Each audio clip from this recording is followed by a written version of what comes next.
System is on the horizon and it is headed for the Gulf of Mexico, but nothing to worry too much about because we've got November things going on. Stronger wind shear, drier air in the Gulf of Mexico, and slightly cooler ocean temperatures that will help weaken this system. But in the meantime, we'll be watching it closely. It is designated as potential tropical cyclone 18 from the National Hurricane Center. They've been investigating it. It's in the Caribbean now. It does have a close center, sustained winds 35 miles per hour now. So in the Caribbean, it's a little bit more favorable for some strengthening. It will probably become Tropical Storm Rafael early this week, and then could be a Category 1 hurricane by midweek Wednesday as it approaches the western part of Cuba. So if you have plans in the western Caribbean early this week, there's going to be some nasty weather there in the coming days. Then this gets into the Gulf later in the week, and it does weaken down to a tropical storm at least. It may go down even further than that.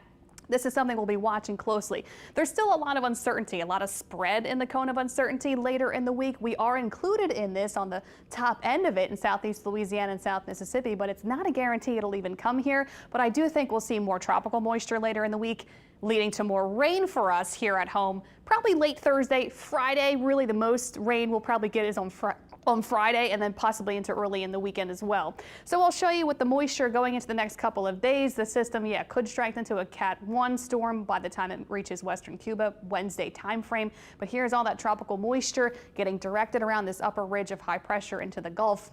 And then you notice it does weaken. That closed circulation kind of comes down a bit and weakens.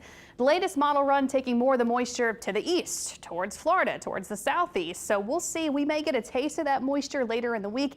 It's just going to change from model run to model run. There's a lot of uncertainty because this time of the year we've got the strong upper level winds. This upper low coming in will help knock it maybe to the east before it even reaches us. So we may not even really be impacted by this at all. And if we are, it's not going to be something of major concern because we have all these limiting factors that will help keep this at bay and keep it on the weaker side.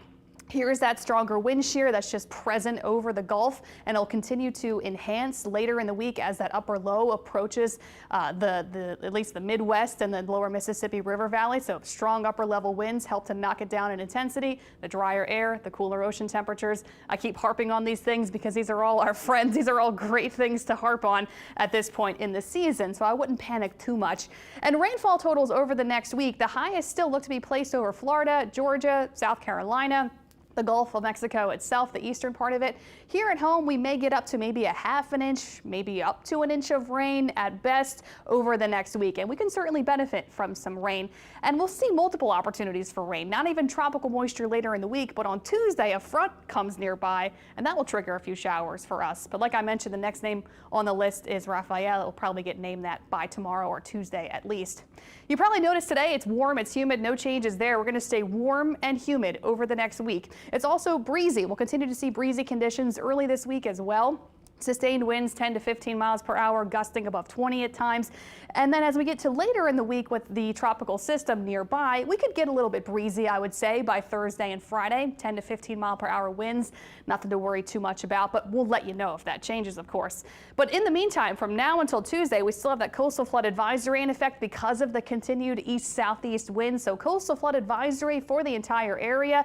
1 to 2 feet of minor coastal flooding is possible above normal dry ground. So really during the high tide is something we'll have to watch for. This high tide is expected late at night, 10 p.m. until about 3 a.m. Otherwise, the weather's going to be quiet the rest of your Sunday. 79 degrees right now, dew points in the 70s. It's warm, it's humid, it's breezy, it feels like summer, and we're talking about the tropics. Doesn't feel like it's November.